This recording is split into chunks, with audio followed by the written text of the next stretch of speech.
Poders, kembali lagi dengan episode baru dari T-Pop Podcast pada hari ini. Nah, saya Marcel Aliasku, sangat terjadul menjadi host pada episode kali ini. Nah, kita kedatangan tamu spesial nih, Poders. Halo. Halo, aku Fania. Aku Winston. Oke, halo Kak Fania, halo Kak Vincent. Nah, Kak Fania dan Kak Vincent, gimana kabarnya hari ini? Baik banget loh.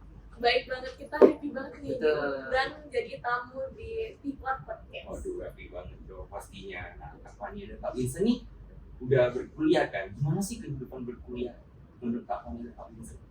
Mungkin dari aku dulu ya. Iya bisa. Jadi kalau selama perkuliahan tuh seru sih, tapi pasti ada up and down ya. Kalau serunya itu di kuliah kita jadi banyak relasi, terus juga kita bisa melatih banyak soft skill dan juga kita bisa makin mandiri. Kalau dari Vincent juga? Kalau dari saya sendiri ya, kalau kita kuliah sama sekolah tuh bener-bener beda banget ya apanya perbedaannya.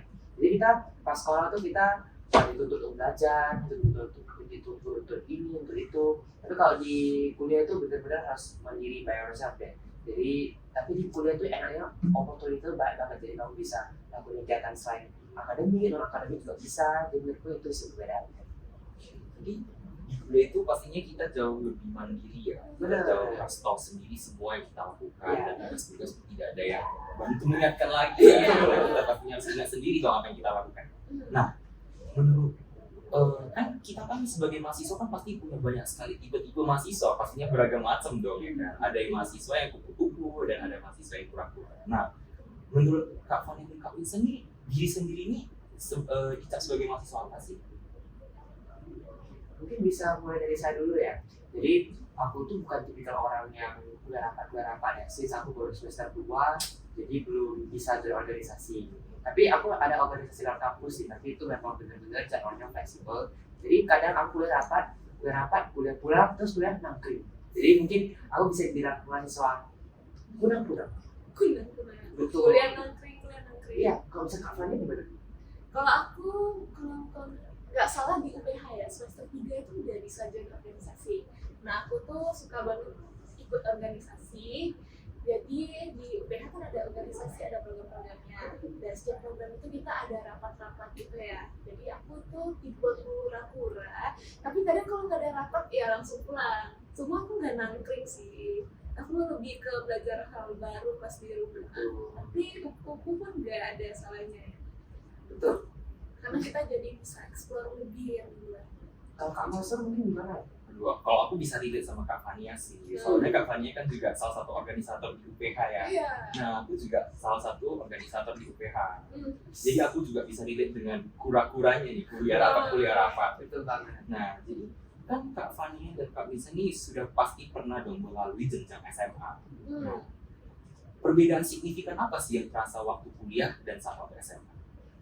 Oke, jadi aku tuh dulu sekolah di SMA 1 ya.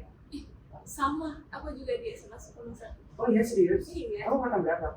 2022. Aku di 23. Jadi kamu lebih muda ya? Betul. Komika. Jadi semasa saya SMA ya itu benar-benar hektik banget, banyak tugas banget. Tapi memang itu untuk push ourselves to be our better version ya. Jadi selalu kenal dengan sekolah yang bagus, ya memang bagus sih isinya. Kita belajar baik juga, di push baik juga, dan juga itu sih menurutku. Jadi kita itu harus di kuliah itu serba mandiri dan juga harus punya efek yang bagus. Setuju. Dan kalau di sekolah dulu ya, aku tuh cuma belajar terus pulang. Sedangkan kalau di kuliah sekarang di UPH, ini aku habis belajar, aku juga ada organisasi kan. Jadi bisa banyak relasi, terus juga banyak soft skill gitu. Jadi lebih mandiri juga kalau di kuliah. Soalnya dulu sekolah kan masih ada guru yang ingetin untuk ujian, ada tugas. Sedangkan kalau sekarang kita harus bisa explore sendiri. Sih aku bisa relate sih sama Kak Fani dan Kak Vincent. Soalnya kan aku juga pernah jenjang SMA nih kan. Nah aku dulu tuh sering kali diingatkan guru tentang PR-PR gitu yang belum kukerjakan kan. Kadang-kadang bisa lewat dari deadline-nya tuh. Nah, tadi aku dengar Kak Fania dan Kak Vincent nih dari sekolah yang sama, Stomo ya. Betul. Nah aku dengar Stomo itu sekolah yang lumayan ambisius loh. Nah Kak Fania dan Kak Vincent tuh ambisius gak sih? Mungkin mulai dari aku.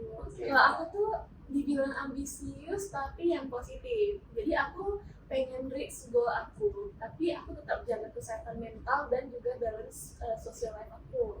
Jadi kalau misalnya goal aku ternyata setelah aku do my best gak tercapai, ya aku belajar dari pengalaman. Kalau Vincent gimana?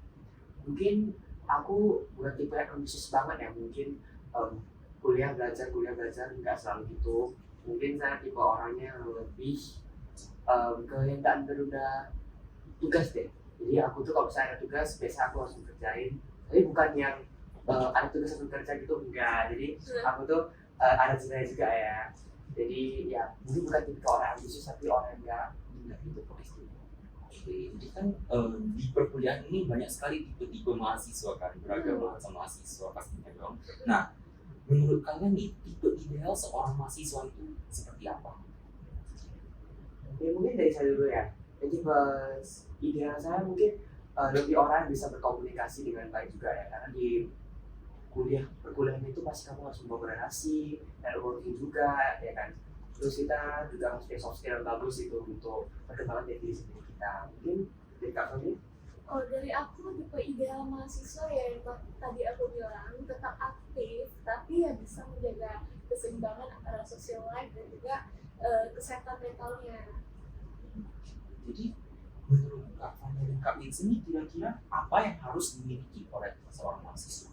Ya, mungkin bagi seorang mahasiswa ya, itu punya time management yang bagus. Since kalau kamu menjadi mahasiswa tuh semuanya mandiri semua, jadi enggak di push gitu, jadi your best version gitu, jadi harus punya time management yang bagus untuk bisa bantu antara kuliah, kerja, dan juga organisasi.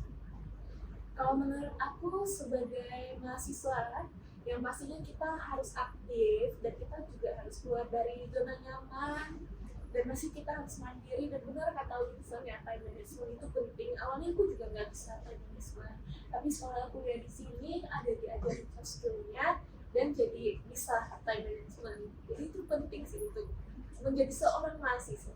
Jadi seorang mahasiswa itu kita harus punya time management yang bagus pastinya ya. Apalagi kalau misalnya kayak aku nih kan, aku kan kadang-kadang deadliners, kadang-kadang lewat gitu kan. Nah, jadi aku tuh kadang-kadang berpikir gini mindsetku. Aku punya mindset kalau misalnya aku kerjain tugas itu bisa 1 hari sebelum deadline-nya. Jadi aku kerjakan tugas itu dan ternyata aku tuh nggak bisa, ternyata tetap lewat juga. Mungkin karena aku agak males ya, jadi aku lupa gitu kalau ada tugas, dan kadang-kadang aku kerjain tugas pun jadi setengah-setengah aja, gak langsung full gitu. Nah, kasih saran dong untuk aku, gimana sih caranya supaya gak jadi deadliners gitu? Jadi deadliners ya, berarti SKS nih, sistem kerja semalam.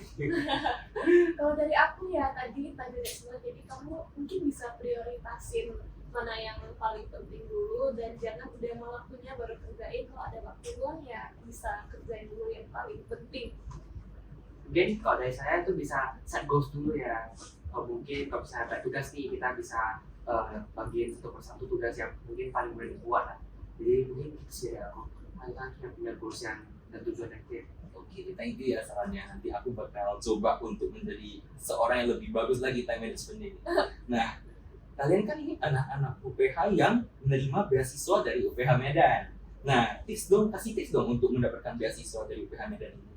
Nah, kebetulan aku tadi barusan stalking Instagramnya UPH Medan. Terus ternyata mereka ada buka gelombang kedua untuk beasiswa. Nah, jadi fun fact ya, di UPH beasiswanya itu ada 3 jenis. Ada yang akademik, non-akademik, dan juga yang limited financial. Dan itu cara apply-nya juga gampang banget pas di tahun aku ya, karena aku udah apply 2 kali dan dapet 2 kalinya. Dan mungkin syaratnya nggak susah ya. Jadi aku ini penerima beasiswa akademik. Jadi hal yang kamu bisa kirim itu, bisa nampilkan itu adalah mungkin dari nilai transkrip dan pas SMA, rata-rata 45, dan juga sertifikat pencapaian kalian. Karena ada menang lomba bahasa Inggris, sains, itu bisa dinampilkan di website one.uph.edu. Nah, mungkin kalau di non akademik ya, mungkin kalian bisa lampirkan seperti pencapaian olahraga kalian, prestasi non akademik kalian, bisa olahraga, bisa seni, dan juga yang terakhir ada limited financial ya, di mana bisa kita diskusikan lebih lanjut di Merdeka Indonesia. Oke. Nah, jadi buat teman-teman yang mau berkuliah di UPH Medan boleh banget langsung ke websitenya, kepoin aja dulu websitenya di one.uph.edu. Nah, boleh dong kasih kesan dan pesan nih buat teman-teman yang akan berkuliah dan yang sedang berkuliah. Mungkin dari sebelum. Oke, boleh. Jadi buat teman-teman ya yang mau berkuliah dan juga pastikan kalian tuh punya motivasi yang bagus untuk belajar dan juga gigih ya. Jadi karena di kuliah itu banyak opportunity, pastikan untuk jangan miss opportunity tersebut dan juga selalu take opportunity yang tersedia. Kalau menurut aku, pesan dan kesan aku untuk yang baru kuliah nih, kalian harus bisa belajar untuk keluar dari comfort zone kalian. Jadi kalian bisa explore hal baru dan kalian bisa tahu kalian sukanya itu di mana.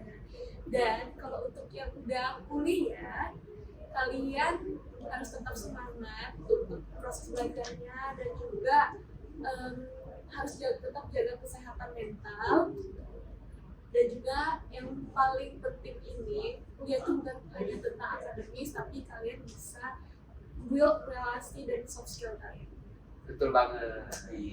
Thank you ya Kak Fani dan Kak Vincent. Aku jadi dapat banyak insight nih mengenai mahasiswa kura-kura dan mahasiswa kupu-kupu dong pastinya. Dan aku juga belajar banyak nih tentang bagaimana menjadi seorang yang bukan deadliners. Nah teman-teman Tipoders, aku akhirnya dapat banyak insight nih mengenai mahasiswa kupu-kupu dan kura-kura dari Kak Fani dan Kak Vincent dan bagaimana menjadi seorang yang bukan deadliners. Nah terima kasih ya Kak Fani dan Kak Vincent atas infonya. Wah aku jadi benar-benar mau belajar lagi nih lebih banyak tentang time management. Nah, jadi teman-teman, kalau misalnya teman-teman mau mendengarkan next episode dari Tipod Podcast ataupun kabar-kabar terkini dari Top Podcast ini, boleh banget langsung saja kepoin IG-nya di @tipod.uph-medan, TikTok-nya di @tipodpodcast, kemudian Spotify-nya di @tipodpodcast, dan YouTube-nya Tipod Podcast. Nah, jadi teman-teman, I'm Marsa Ariesco. See you in our next episode. Bye-bye.